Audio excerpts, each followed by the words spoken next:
એને તો કોઈ પક્ષ જ નથી. અમે તો પક્ષમાં લડી રહ્યા. પહેલાં એ લોકો બોલતા હતા કે નાગરિક સમિતિમાં, અમે નાગરિક સમિતિમાં લડ્યા હતા તો અમે કોઈને ધાક ધમકી દઈને નહોતા લડ્યા. એ એમ કે અમને પક્ષ હારે વાંધો નથી. પક્ષ હારે વાંધો નથી તો રાણાવાવમાં એની સરકાર છે, તો એને શું કામ કરીને બતાવ્યું ધારાસભ્યએ? તો એ અમને કુતિયાણા મૂકવાનું કહે તો અમે એને પોરબંદર જિલ્લો હું રાજકોટ અમદાવાદ કે મુંબઈમાં ન રહેવા દઈએ. કુતિયાણું મુકાવાની તો અલગ વાત રહે. અમારે એક ખેરીનું નાનું એવું બાળક છે ને એને હટાવી ન શકે. બહુ બધાને ટોર્ચર કરે, ગુમરાહ કરે, પણ જવાબ દેશું.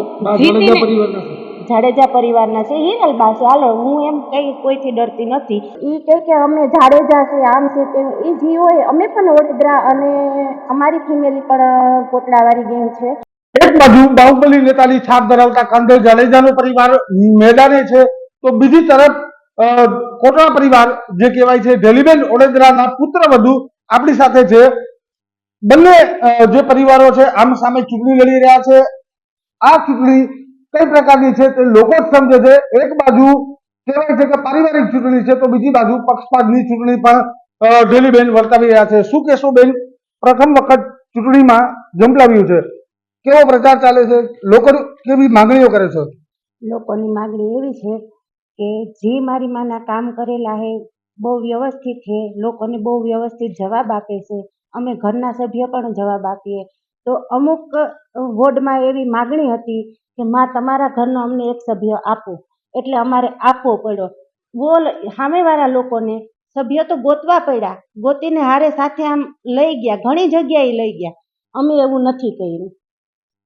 આ દેર ભોજાઈ ચૂંટણી તમે લડો છો, સાથે તમારા સાસુ છે. શું કહેશો? 30 વર્ષનું શાસન છે, આક્ષેપ પણ થઈ રહ્યા છે. કાંધલ જાડેજાએ એવો આક્ષેપ કર્યો છે કે 30 વર્ષના શાસનમાં કુતિયાણામાં જે વિકાસ થવો જોઈએ તે થયો નથી. જે ધારાસભ્ય અત્યારે મારી મા ઉપર આક્ષેપ રાખે છે એ આક્ષેપ બધા જ ખોટા છે. એને 12 વર્ષના શાસનમાં એક પણ કામ કરીને બતાવ્યું નથી ને અત્યારે થોડોક અંગત મામલો છે તો એ અત્યારે આ રાજકારણમાં લેવે એ બધું ખોટું છે. જેટલા મારી મા ઉપર આક્ષેપ નાખ્યા બધા ખોટા છે. અત્યારે અમે આ જંગ બીજેપીમાંથી લડી રહ્યા છે, ભારત જનતા પાર્ટીમાંથી, તો અમે એના ઉપર કોઈ આક્ષેપ નાખવા માંગતા નથી. કહેવાય છે કે આયાતી ઉમેદવાર પણ તમે ગણાવો છો. હા, અહીંના ઉમેદવાર છે એ લોકોએ 6 નંબરના વોર્ડવાળાએ માગણી કરી કે અમને તમારા ઘરના સભ્ય આપો, એટલે અમારે આપવો પડ્યો. અમે કોઈ બળજબરીથી કે કોઈ દાદાગીરીથી ઊભા નથી. શું કહેશો? એક બાજુ જાડેજા પરિવાર છે, તો એ પણ સંતોકબેન જાડેજાના સમયથી જ ચૂંટણી કુતિયાણામાં લડતા આવ્યા છે. સંતોકબેન તે પછી ભૂરા મુંજા પછીનો જે વનવાસ હતો તે પછીના ગેપમાં કાંધલ જાડેજા. હા, તો વો લોકો તો એને તો કોઈ પક્ષ જ નથી. અમે તો પક્ષમાં લડી રહ્યા. પહેલાં એ લોકો બોલતા હતા કે નાગરિક સમિતિમાં, અમે નાગરિક સમિતિમાં લડ્યા હતા તો અમે કોઈને ધાક ધમકી દઈને નહોતા લડ્યા. મારી માનો પ્રેમ અને એનો સ્વભાવ એના હિસાબે અમને લોકશાહના છે, તો અમે એ હિસાબે ઇલેક્શન લડીએ. વો લોકો તો ધમકી દે બધા લોકોને કે તમે આમ કરો તેમ કરો. એ અમારામાં નથી આવતું. કાંધલ જાડેજા ધમકી આપે છે લોકો પાસે, તો કઈ રીતે તમે એને લોકોને કઈ રીતે વાત કરો છો? લોકોને અમે તો અમારી રીતના વાત કરીએ છીએ. અમે એનો કોઈ આક્ષેપ નાખતા જ નથી. અમે અમારા પ્રેમનો જે મારી માના હૃદયમાં છે એ અમે પબ્લિકને કહીએ કે શાંતિ છે, શાંતિ જાળવી રાખો. તમે અમારા ઘરે આવી શકશો એમ કે વરરાજો લઈને આવ્યા અમે જાન લઈને, તો એનો પ્રમુખનો દાવેદાર તો સ્ત્રી અનામત છે, તો એને સામેનું એને જાહેર તો કરવું પડે ને કે પ્રમુખ કોણ છે. પ્રમુખની વાત તો ચૂંટણી જીતા પછીની છે બેન, અને અત્યારે જે પરિસ્થિતિ છે કે બે પરિવાર વચ્ચેની ચૂંટણી છે. બે પરિવાર વચ્ચેની ચૂંટણી એવી છે, એ એમ કે અમને પક્ષ હારે વાંધો નથી. પક્ષ હારે વાંધો નથી તો રાણાવાવમાં એની સરકાર છે, તો એને શું કામ કરીને બતાવ્યું ધારાસભ્યએ? અત્યારે એમ મારી મા ઉપર એટલા આક્ષેપ નાખે છે. ઓલા બેન આવીને આ તે જે તે કંઈ પણ બોલે છે, અમારે તો એનો જવાબ નથી દેવો. અમારા પાસે ઘણા બધા મુદ્દા છે, પર્સનલી મુદ્દા છે. એ મુદ્દા અમે જાહેરમાં લાવશું તો એ અમને કુતિયાણા મૂકવાનું કહે તો અમે એને પોરબંદર જિલ્લો હું રાજકોટ અમદાવાદ કે મુંબઈમાં ન રહેવા દઈએ. એ બેન કે મુંબઈ ધંધા હાલે, વાં ધંધા હાલે. એ ધંધા કેવા હાલે ને અમને ખબર છે. શું ધમકી આપે છે? કઈ રીતના ગામ મુકાવાની વાત છે? એ કાલે ભાષણમાં બોલાતા કે જો અમે ચૂંટાઈ આવશું તો એ બંગલો બનાવીને રહે તો અમે એને કુતિયાણું મુકાવશું ઢેલીબેનને. કુતિયાણું મુકાવાની તો અલગ વાત રહી, અમારે એક ખેરીનું નાનું એવું બાળક છે ને એને હટાવી ન હગે. બેન, આ પારિવારિક ઝંઝટ થઈ ગયો છે સીધો. એક બાજુ આક્ષેપબાજી, ધમકીબાજી, આ સમગ્ર મામલે પ્રજાને શું સંદેશ આપશો? પ્રજાને એ સંદેશ આપીશ કે આપણા ગામમાં જે પણ શાંતિ છે આપણે જાળવી રાખવાની છે. જે બેન દીકરી અમારા ઘરે આવી શકે છે ત્યાં નહીં જઈ શકે, કેમ કે મારી માનો સ્વભાવ, અમારા ઘરના છોકરાનો સ્વભાવ, મારો દીકરો 20 વર્ષનો થઈ ગયો, માના બીજા 4 દીકરા છે, ટોટલ 5 થયા. કોઈ દિવસ અમારા તરફથી ગામમાં કોઈ પણ પરેશાની નથી. જે ધમકી આપે છે એ મહિલા કોણ છે? મહિલા તો હવે નામ નથી લેતી, બા હે ઈ બહુ બધાને ટોર્ચર કરે, ગુમરાહ કરે, પણ જવાબ દેશું જાડેજા પરિવારના છે. જાડેજા પરિવારના છે, હિરલબા છે. હાલો, હું એમ કઈ કોઈથી ડરતી નથી.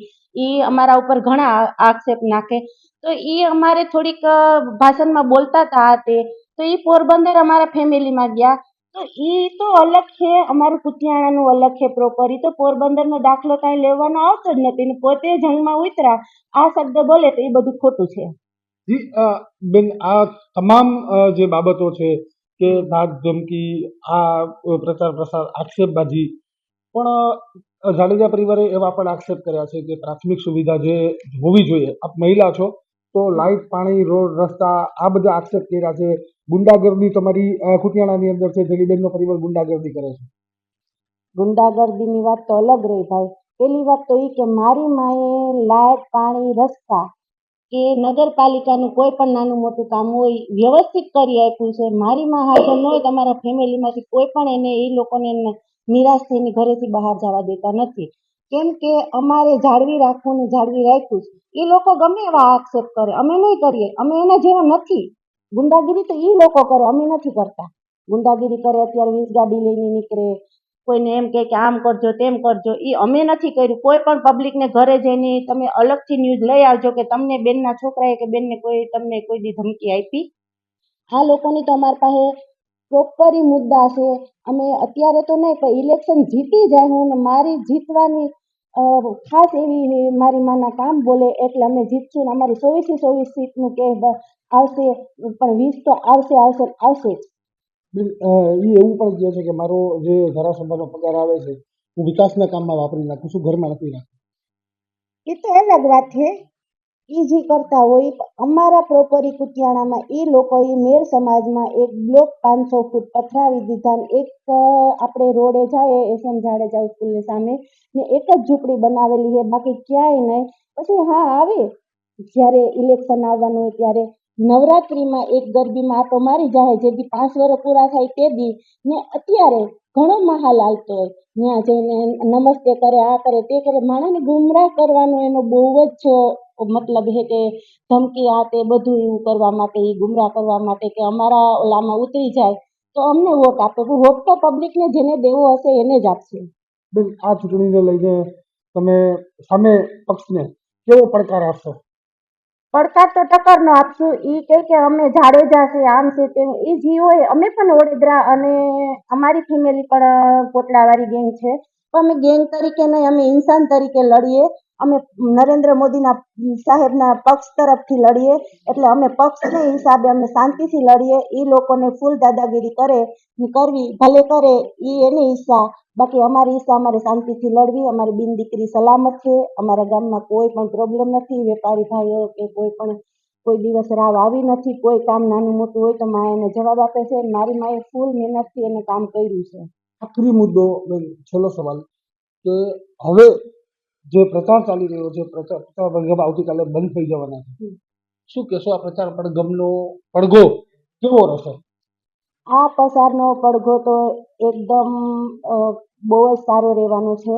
જો કે મનસુખભાઈ માંડવિયા સંસદ સભ્ય અમારી સાથે છે, આખી પોરબંદર જિલ્લાની બીજેપી અમારી સાથે છે, કુતિયાણાની પબ્લિક સારી સારી બધી વેપારી લાઈનના કે કોઈ પણ અમારા નાના મોટા બધા અમારી સાથે છે ને દિલ્હી લગન અમારે નરેન્દ્ર મોદી સાથે લગન પડઘો પડવાનો જ છે. એ લોકોને જે તે જે કરવું હોય કરે, અમારો પડઘો તો દિલ્હી પડવાનો છે જ.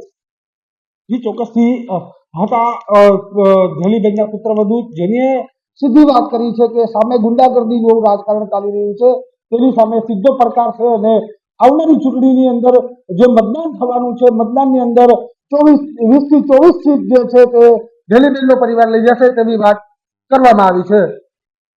ચેતન ઠકરાર, ગુજરાત તક, કુતિયાણા.